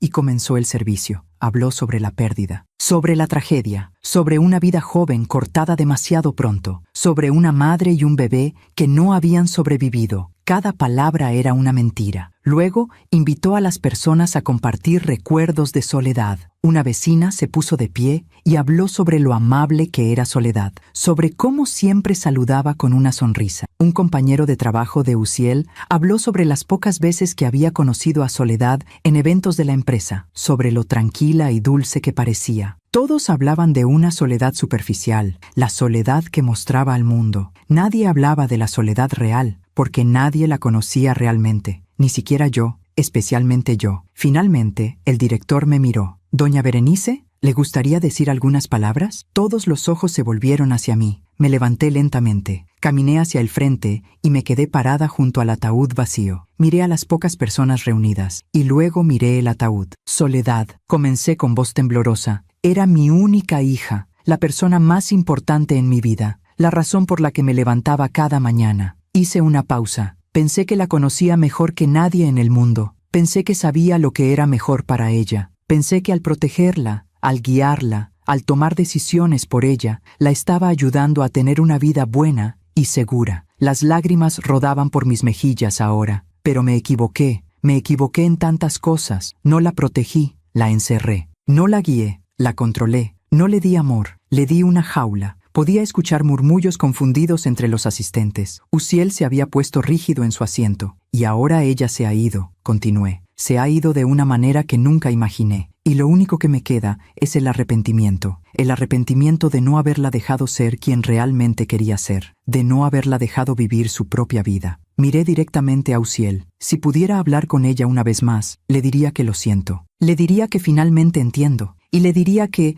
aunque me duele más de lo que puedo expresar, la dejo ir, la dejo ser libre, como siempre debió ser. El silencio en la sala era absoluto. Me senté. El servicio continuó, pero yo ya no escuchaba. Las palabras del director se convirtieron en un zumbido distante. Solo podía pensar en Soledad. En algún lugar de esta ciudad, probablemente en el hospital todavía, o tal vez ya camino a Guadalajara, ella estaba viva y libre. Y aunque me había roto el corazón para conseguirlo, finalmente había logrado escapar. Cuando el servicio terminó, la gente se acercó a darme el pésame, manos apretando las mías, palabras de consuelo que no podía procesar. Uziel se quedó hasta el final. Cuando todos se habían ido, se acercó a mí una última vez. «Doña Berenice», dijo con voz apenas audible.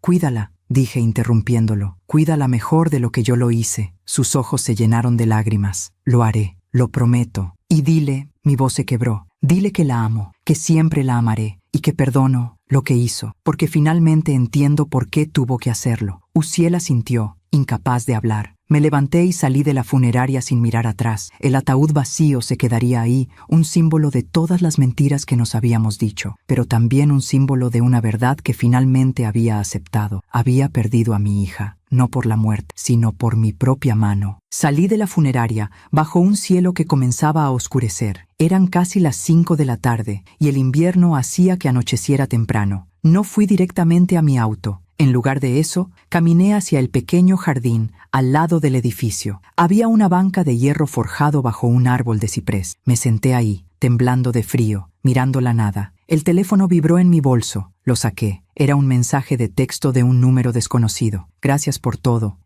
Solo eso. 2 palabras y una inicial. Pero supe inmediatamente quién era. Soledad. Mis dedos temblaban sobre la pantalla. Quería responder, quería escribir 1000 cosas. Quería decirle cuánto la amaba, cuánto la extrañaba, cuánto lamentaba todo. Pero en lugar de eso, escribí solo 3 palabras. Sé feliz, hija. Presioné enviar. Esperé. 5 minutos, 10, 15. No hubo respuesta. Probablemente había tirado el teléfono desde el que me escribió. Probablemente ya estaba en camino a Guadalajara con Uciel, dejando atrás todo rastro de su vida anterior, dejándome atrás a mí. Guardé el teléfono en mi bolso, me levanté de la banca y caminé hacia mi auto. Mis piernas se sentían pesadas, como si estuviera caminando bajo el agua. Subí al auto y conduje a casa en completo silencio. Cuando llegué, la casa estaba oscura y fría. Había salido con tanta prisa por la mañana que no había dejado ninguna luz encendida. Entré y cerré la puerta detrás de mí. El silencio era diferente ahora, más definitivo, más permanente. No era solo el silencio de una casa vacía, era el silencio de una casa que siempre estaría vacía. Encendí las luces de la sala. Todo estaba exactamente como lo había dejado. El sillón donde me había sentado tantas veces esperando que Soledad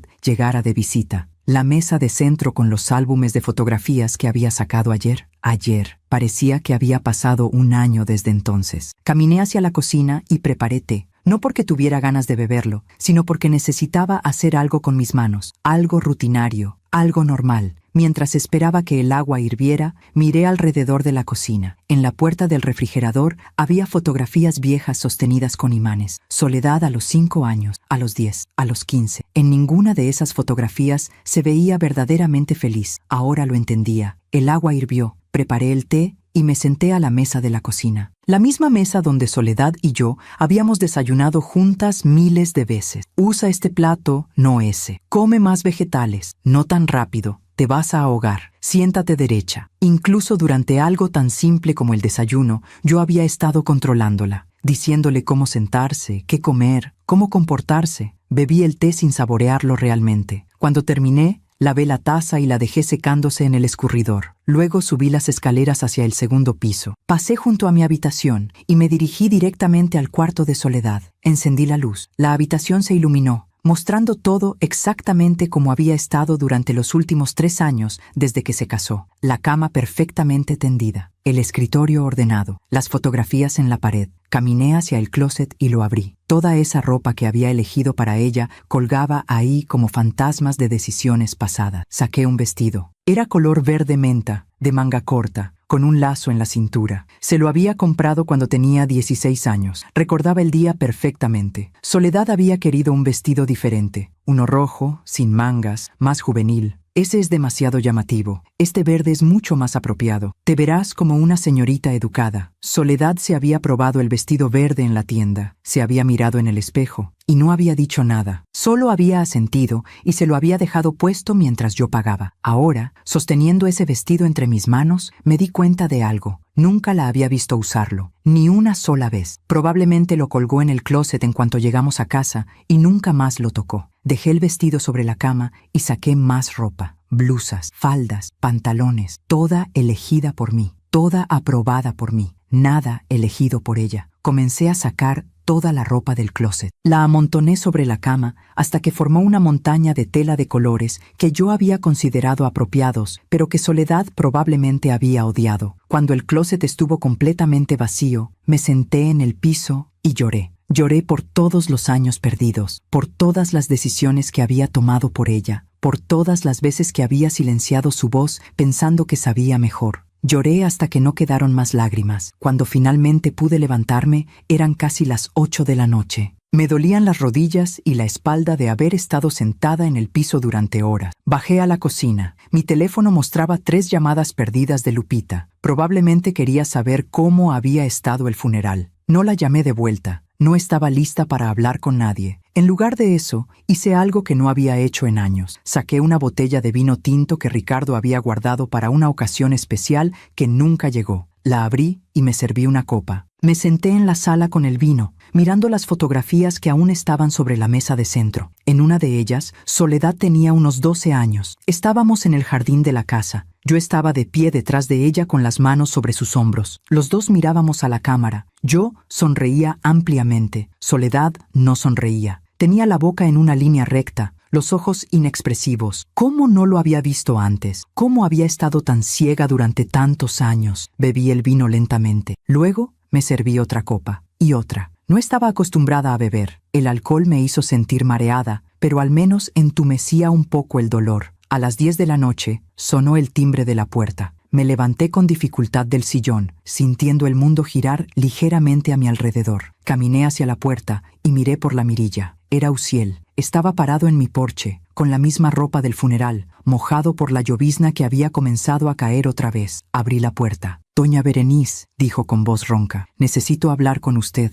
«Ya no hay nada que hablar», respondí. «Por favor», suplicó. «Solo unos minutos». Lo miré durante un largo momento. Luego me hice a un lado y lo dejé entrar. Uziel entró a la sala. Se quedó de pie, inseguro, con las manos en los bolsillos. «Siéntese», dije señalando el sillón. Se sentó. Yo me senté en la silla frente a él. «¿Por qué estás aquí?», pregunté directamente. «¿No deberías estar camino a Guadalajara ya?». Uziel me miró con sorpresa. ¿Usted sabe?» «Sé todo», dije. «Estuve en el hospital el viernes a medianoche. Los escuché hablando en el baño». El color desapareció de su rostro. «Doña Berenice, nosotros...» «No tienes que explicar nada», lo interrumpí. «Entiendo por qué lo hicieron. No quería lastimar», dijo con voz quebrada. «Pero Soledad, ella no podía más. Usted tiene que entender». «Entiendo», dije. «Créeme que entiendo». Uziel se cubrió el rostro con las manos. «Ella me pidió que viniera, que me asegurara de que usted estaba bien. No quería irse sin saber...» «¿Dónde está ahora?», pregunté. «En el hospital todavía. Nos vamos mañana temprano. Ya está todo listo». Asentí lentamente. «Dile que estoy bien. Dile que puede irse tranquila». «Doña Berenice, lo que usted dijo en el funeral, Soledad necesitaba escuchar esas palabras hace años». «Lo sé», susurré. «Lo sé». Uziel se levantó. «Voy a cuidarla, se lo prometo. Voy a dejarla ser quien ella quiera ser. Voy a amarla sin condiciones, sin control. Eso es todo lo que siempre quise para ella», dije. Solo que no sabía cómo dárselo. Uziel caminó hacia la puerta. Antes de salir, se volvió hacia mí una última vez. «Soledad la ama, ¿sabe? A pesar de todo, la ama. Pero necesitaba alejarse para poder respirar». «Lo sé», dije. «Y yo la amo lo suficiente como para dejarla ir». Uziel salió a la noche lluviosa. Cerré la puerta detrás de él y me recosté contra ella. Era oficial ahora. Soledad se iría mañana. Comenzaría una nueva vida en una ciudad donde nadie la conocía, donde nadie sabía de la madre controladora que había dejado atrás. Había perdido a mi hija, no por la muerte como todos pensaban. La había perdido porque la había amado de la manera equivocada durante 28 años. Y esa pérdida dolía más que cualquier otra cosa que hubiera experimentado. Aún me pregunto si hice lo correcto. ¿Y tú? ¿Qué habrías hecho en mi lugar? Esa noche no dormí. Me quedé sentada en la sala hasta que el sol comenzó a salir. Observé cómo la oscuridad se convertía lentamente en un gris pálido, luego en tonos dorados que se filtraban a través de las ventanas. Martes, 29 de diciembre, el día en que Soledad desaparecería de mi vida para siempre. A las 7 de la mañana me levanté del sillón. Mis músculos estaban rígidos por haber permanecido en la misma posición durante horas. Caminé hacia la cocina y preparé café. Mientras lo bebía, miré por la ventana hacia el patio trasero. Las bugambilias se movían suavemente con la brisa de la mañana. El cielo estaba despejado después de la lluvia de ayer. Un nuevo día, un nuevo comienzo, pero no para mí. Subí a mi habitación y me cambié de ropa. Pantalones cómodos, suéter simple, nada de negro. Ya había tenido suficiente negro. Luego fui al cuarto de Soledad. La montaña de ropa que había sacado del closet seguía sobre la cama. La miré durante un largo momento. Luego comencé a doblarla sistemáticamente, cada prenda, una por una. La acomodé en cajas de cartón que saqué del garaje. 3 cajas llenas de ropa que Soledad nunca había querido, pero que había tenido que usar por años. Las bajé al garaje. Mañana las llevaría a donar. Regresé al cuarto. Ahora el closet estaba vacío, las paredes desnudas, el espacio abierto, exactamente como debió haber estado desde el principio. Un espacio para que Soledad lo llenara con sus propias elecciones. Saqué las fotografías de la pared, esas que yo había seleccionado y enmarcado. Las puse en otra caja. Quité la colcha de la cama, la que había elegido con diseños florales que yo consideraba apropiados. Poco a poco, desmantelé la habitación que había creado para Soledad, la habitación que reflejaba mis gustos, mis preferencias, mi control. Cuando terminé, el cuarto estaba casi vacío. Solo quedaban los muebles básicos, la cama sin ropa, el escritorio limpio, el closet abierto y vacío, una pizarra en blanco. Aunque ya era demasiado tarde para que Soledad la llenara, cerré la puerta del cuarto y bajé las escaleras. Eran las 11 de la mañana. Si Uziel había dicho la verdad, probablemente ya estaban en camino a Guadalajara. 4 horas de viaje. Llegarían a media tarde y comenzarían su nueva vida. Soledad, Uziel y su bebé. Una familia sin mí. Me senté a la mesa de la cocina con una libreta y una pluma. Necesitaba escribir. Necesitaba poner en palabras todo lo que había aprendido en estos últimos 4 días. Comencé a escribir. Querida Soledad, sé que nunca leerás esta carta. Sé que probablemente nunca la enviaré, pero necesito escribirla de todas formas. He pasado los últimos 28 años de mi vida creyendo que sabía lo que era mejor para ti, creyendo que al controlar cada aspecto de tu vida te estaba protegiendo, pero estaba equivocada. No te estaba protegiendo, te estaba ahogando. Elegí tu ropa porque pensé que sabía qué te quedaba mejor, pero nunca te pregunté qué te gustaba a ti. Elegí tu carrera porque pensé que era la más segura, pero nunca te dejé perseguir tus sueños. Alejé a tus amigas porque pensé que no eran buena influencia, pero en realidad tenía miedo de que te alejaran de mí. Visitaba tu casa constantemente porque decía que quería asegurarme de que estuvieras bien, pero la verdad es que no podía soportar no tener control sobre tu vida. Y cuando quedaste embarazada, decoré el cuarto del bebé sin preguntarte qué querías porque pensé que sabía mejor, porque nunca aprendí a soltar. Tuviste que fingir tu propia muerte para escapar de mí, y eso me dice todo lo que necesito saber sobre el tipo de madre que fui. Quiero que sepas que te dejo ir, completamente, sin resentimiento, sin intentar encontrarte, sin interferir en tu nueva vida. Quiero que sepas que lamento cada vez que silencié tu voz, cada vez que tomé decisiones por ti, cada vez que te hice sentir que no eras suficiente tal como eras. Eras perfecta, siempre lo fuiste. Yo era la que estaba rota. Sé feliz, mi niña. Vive la vida que siempre quisiste vivir. Sé la madre que yo nunca pude ser. Deja que tu hijo crezca libre, con espacio para cometer sus propios errores y tomar sus propias decisiones. Y si algún día, en muchos años, decides que quieres que sea parte de tu vida nuevamente, estaré aquí, esperando, no para controlar, sino solo para amar. Te amo más de lo que las palabras pueden expresar, y porque te amo, te dejo ir. Tu madre, Berenice. Doblé la carta y la guardé en un sobre. Escribí para Soledad en el frente. Luego la guardé en el cajón de mi mesita de noche, junto al rosario que mi madre me había dado hace años. Tal vez algún día Soledad la leería, o tal vez no, pero había necesitado escribirla de todas formas. El resto del día lo pasé haciendo cosas simples. Limpié la casa de arriba a abajo, lavé ropa, podé las bugambilias del patio que había descuidado durante meses. Mantuve mis manos ocupadas para que mi mente no pudiera pensar demasiado. Cuando cayó la noche, me senté en el patio trasero con una taza de té. El aire era frío, pero yo tenía un suéter grueso. Las estrellas comenzaban a aparecer en el cielo oscuro. En algún lugar de Guadalajara, Soledad estaba viva, estaba libre, estaba comenzando la vida que siempre había querido. Y yo estaba aquí, sola en esta casa demasiado grande, aprendiendo a vivir con las consecuencias de mis acciones. Pero había algo diferente ahora. Por primera vez en 28 años, no sentía la necesidad de controlar nada. No sentía pánico por no saber exactamente dónde estaba Soledad o qué estaba haciendo. No sentía el impulso de llamarla, de verificar que estuviera bien, de darle consejos que no había pedido. Solo sentía paz. Una paz triste, dolorosa, pero paz al fin. Había hecho lo correcto al dejarla ir. No porque fuera fácil, sino precisamente porque era lo más difícil que había hecho en mi vida. Y en ese momento de lucidez silenciosa, bajo las estrellas, entendí algo fundamental. El verdadero amor no se aferra. El verdadero amor da libertad, incluso cuando esa libertad significa quedarse solo. Los días después del funeral pasaron en una monotonía extraña. Miércoles, jueves, viernes. Las personas del vecindario me miraban con lástima cuando salía a comprar al mercado. Murmuraban entre ellas: la pobre doña Berenice perdió a su única hija. ¡Qué tragedia tan horrible! Yo aceptaba sus condolencias con un asentimiento silencioso y seguía adelante. Lupita llamaba cada día. Cada día yo le decía que estaba bien, que solo necesitaba tiempo. Finalmente dejó de insistir en venir a verme. La casa se sentía diferente ahora, más vacía, sí, pero también más honesta. Ya no había fotografías de Soledad por todas partes, recordándome constantemente lo que había perdido. Las había guardado todas en una caja en el closet, no porque quisiera olvidarla, sino porque necesitaba dejar de vivir en el pasado. El sábado por la mañana, una semana después de que Uziel me había llamado con la noticia falsa, recibí una llamada inesperada. Era la madre de Uziel, doña Carmela, una mujer de 72 años que vivía en Puebla y a quien apenas conocía. Habíamos coincidido solo en la boda y en un par de reuniones familiares. «Doña Berenice», dijo con voz temblorosa, «¿cómo está usted?» «Sobreviviendo», respondí honestamente. «Yo también», suspiró. «No puedo creer que mi Uziel, que él se detuvo». Escuché que sollozaba del otro lado. «¿Qué pasó?», pregunté con el corazón acelerándose. «Me llamó ayer, desde Guadalajara. Me dijo que había conseguido una transferencia de trabajo, que él y Soledad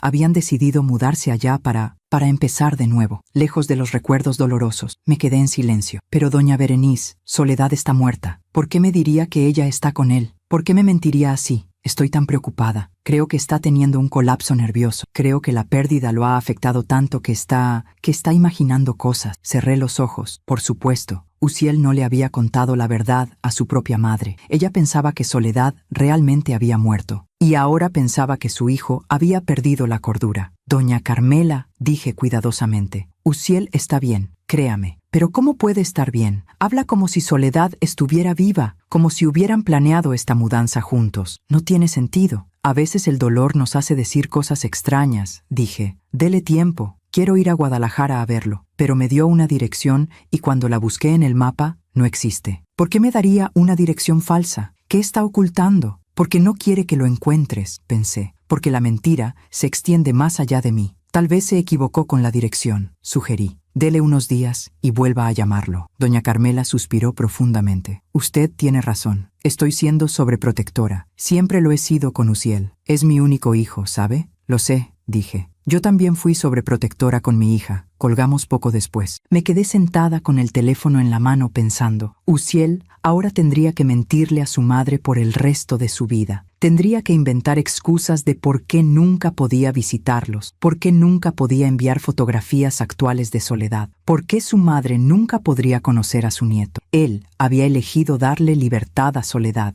pero esa elección venía con un precio: aislamiento, mentiras constante, vivir siempre mirando por encima del hombro. No era un castigo que yo le hubiera impuesto, era la consecuencia natural de sus propias acciones. Los días siguieron pasando. Domingo, lunes. El lunes era Nochebuena. Normalmente, Soledad y Uziel habrían venido a cenar. Yo habría preparado el menú completo. Habríamos cenado juntas, las dos últimas mujeres de nuestra pequeña familia. Pero este año, la casa estaba en silencio. Preparé una cena simple para mí sola. Pollo asado, arroz, ensalada. Puse la mesa para una persona. Comí sola, mirando la silla vacía donde Soledad solía sentarse. Y por primera vez en días, me permití preguntarme cómo estaría. ¿Habría encontrado un doctor en Guadalajara? ¿Estaba cuidándose durante el embarazo? ¿El bebé estaba bien? ¿Era niño o niña? ¿Ya habían decidido un nombre? ¿Soledad pensaba en mí a veces? ¿Sentía culpa por lo que había hecho? ¿O solo sentía alivio? Después de cenar, me senté en la sala con las luces del árbol de Navidad que finalmente había puesto ese día. Luces blancas parpadeantes, sencillas, sin adornos elaborados. El teléfono sonó. Era un número desconocido. «Local», contesté con precaución. «Doña Berenice». Era una voz de mujer que no reconocí. «Sí, habla la doctora Méndez. Fui la obstetra de su hija Soledad». Mi corazón se detuvo. «¿Sí? Lamento molestarla en Nochebuena y lamento mucho su pérdida. Soledad era una paciente maravillosa». Esperé sin saber qué decir. La razón de mi llamada es que... Bueno, encontré algo extraño en los archivos del hospital. Según nuestros registros, Soledad tuvo su última cita conmigo hace 2 semanas. Estaba perfectamente saludable, sin complicaciones. El bebé estaba bien. «Ajá», dije con voz tensa. Pero luego veo que hay un certificado de defunción fechado el 28 de diciembre. Complicaciones durante el parto. Hemorragia postparto. Se detuvo. «Doña Berenice, yo no atendí ese parto. Ningún doctor de mi departamento lo hizo. Y cuando reviso los registros de admisiones de urgencias de esa noche, no hay ningún registro de que Soledad haya sido admitida». El silencio se extendió entre nosotras. «Es muy extraño», continuó la doctora, «y francamente, preocupante. He reportado la inconsistencia a la administración del hospital. Van a investigar cómo un certificado de defunción pudo ser emitido sin que hubiera un ingreso correspondiente. Cerré los ojos. Doctora, dije lentamente, aprecio su llamada, pero le pido que deje este asunto en paz. ¿Perdón? Mi hija se ha ido, dije. Esa es la única verdad que importa. Todo lo demás, déjelo estar. Hubo una pausa larga. Entiendo, dijo finalmente la doctora, aunque su voz dejaba claro que no entendía en absoluto. Si necesita hablar con alguien, si hay algo más sucediendo, no hay nada más, dije firmemente. Gracias por su preocupación. Colgué. Me quedé mirando el teléfono. La mentira estaba comenzando a deshilacharse. Alguien había notado las inconsistencias. Pronto otros también lo harían. Uziel había pensado que podía crear una muerte falsa perfecta, pero la realidad siempre encuentra la forma de filtrarse a través de las grietas. Y entonces comprendí algo. Esto también era parte de la justicia kármica. Yo había pasado 28 años construyendo una vida basada en el control y las mentiras, diciéndome que sabía mejor, que mis decisiones eran las correctas, y ahora vivía en una mentira aún más grande. Una mentira que eventualmente sería descubierta. Una mentira que me obligaría a enfrentar preguntas incómodas de vecinos, familiares, doctores. No era un castigo impuesto por alguien más. Era simplemente la vida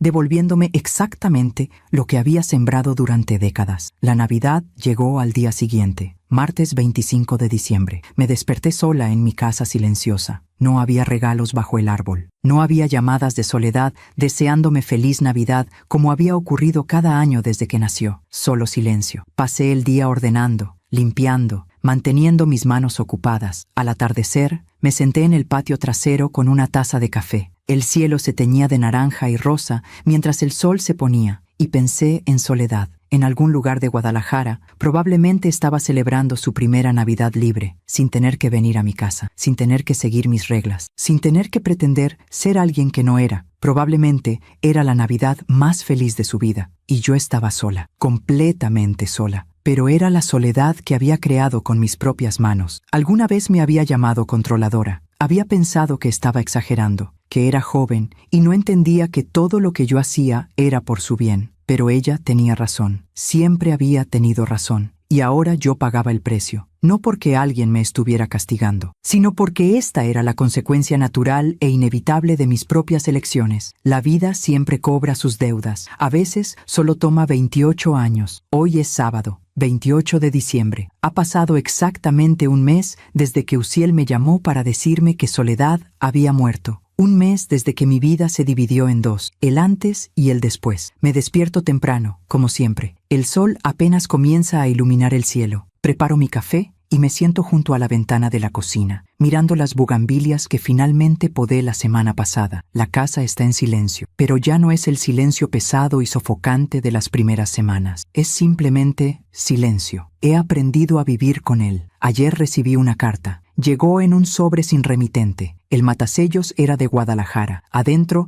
había una sola hoja de papel y una fotografía. La fotografía mostraba a un bebé recién nacido, envuelto en una manta blanca. Ojos cerrados, mejillas redondas. Mi nieto. Al reverso de la fotografía, con la letra de Soledad, decía simplemente, se llama Ricardo, como su abuelo. La carta era breve. Mamá, sé que no merezco escribirte después de lo que hice. Sé que te lastimé de una manera imperdonable, pero necesitabas saber que el bebé nació bien. Un niño sano de 3 kilos 500 gramos. Nació el 15 de diciembre. Uziel me contó lo que dijiste en el funeral. Me contó que sabías la verdad y nos dejaste ir de todas formas. No tengo palabras para agradecerte ese regalo. Por primera vez en mi vida puedo respirar, puedo tomar mis propias decisiones, puedo ser yo misma. Estoy estudiando arquitectura a distancia, trabajando medio tiempo desde casa, diseñando los edificios que siempre soñé diseñar. Uziel es un buen padre, un buen esposo. Me ama sin condiciones. No sé si algún día podré perdonarme por lo que te hice. No sé si tú podrás perdonarme. Pero quería que supieras que estoy bien, que tu nieto está bien, y que todo lo que aprendí sobre el amor que no quiero repetir, lo aprendí porque tú me mostraste primero lo que no hacer. Eso también es un regalo, aunque doloroso. Algún día, cuando Ricardo sea mayor,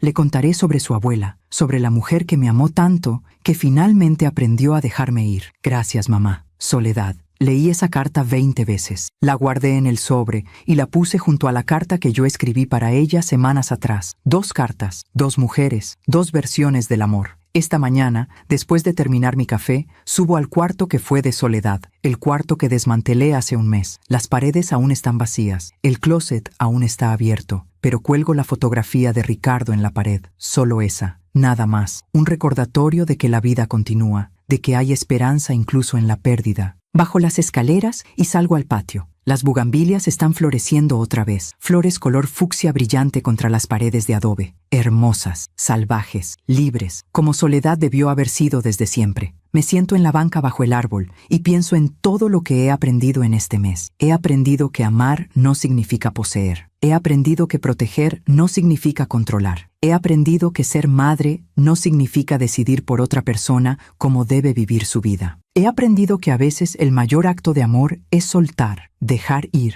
dar libertad, incluso cuando duele más que cualquier otra cosa. He aprendido que la vida siempre cobra sus deudas, que el karma no es un castigo externo, sino simplemente las consecuencias naturales de nuestras propias acciones. Y he aprendido que nunca es demasiado tarde para cambiar, para crecer, para reconocer los errores, aunque sea a los 59 años, aunque sea cuando ya has perdido todo. Lupita viene a visitarme la próxima semana. Le dije que podía venir, que estaba lista para tener compañía. Le conté parte de la verdad, no todo, pero le dije que Soledad y Uziel habían decidido mudarse lejos para empezar de nuevo, que había sido una decisión difícil pero necesaria. Lupita no entiende por qué no les impedí irse, por qué no luché más para que se quedaran cerca de mí. Pero ya no necesito que nadie entienda. Sé lo que hice, sé por qué lo hice, y sé que fue lo correcto. Esta tarde iré al mercado, compraré flores frescas, no para llevarlas a un cementerio donde no hay nadie enterrado, sino para ponerlas en mi casa, para llenarla de vida y color y belleza, para recordarme que todavía estoy aquí, que todavía tengo tiempo para ser mejor. No mejor madre, ese capítulo ya se cerró, solo una mejor persona, alguien que ha aprendido, finalmente, que el control no es amor, que la libertad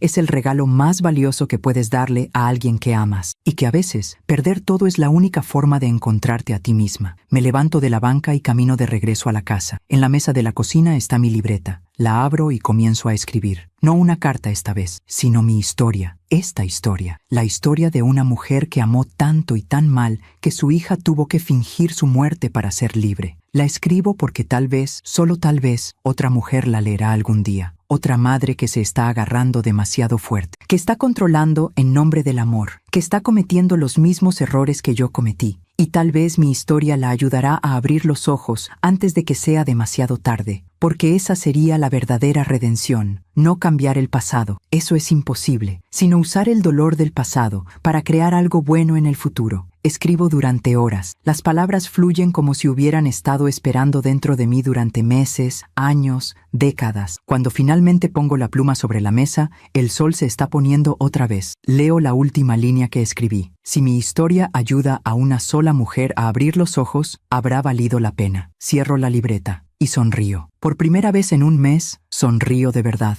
No porque sea feliz, todavía me duele. Probablemente siempre dolerá, sino porque finalmente tengo paz. La paz de saber que hice lo correcto al final. La paz de saber que Soledad es libre. La paz de saber que mi nieto crecerá con una madre que le dará espacio para ser quien quiera ser. Y la paz de saber que yo, finalmente, después de 59 años, he aprendido lo que realmente significa amar. Mañana será otro día, y el día después de ese, otro más. La vida continuará, sin Soledad, sin Ricardo, sin la familia que imaginé tener, pero continuará de todas formas, y yo continuaré con ella, más sabia, más humilde, más consciente. Y tal vez, solo tal vez, algún día, cuando hayan pasado años y las heridas hayan sanado, Soledad decidirá que quiere que conozca a mi nieto. Y si ese día llega, estaré lista. No para controlar, no para decidir, no para imponer, solo para amar. De la manera correcta esta vez. Gracias por escucharme hasta el final. Si esta historia tocó tu corazón, compártela con alguien que amas. A veces, una historia así puede cambiar todo. Cada día aprendemos algo nuevo sobre el amor verdadero. Que Dios te bendiga y hasta la próxima.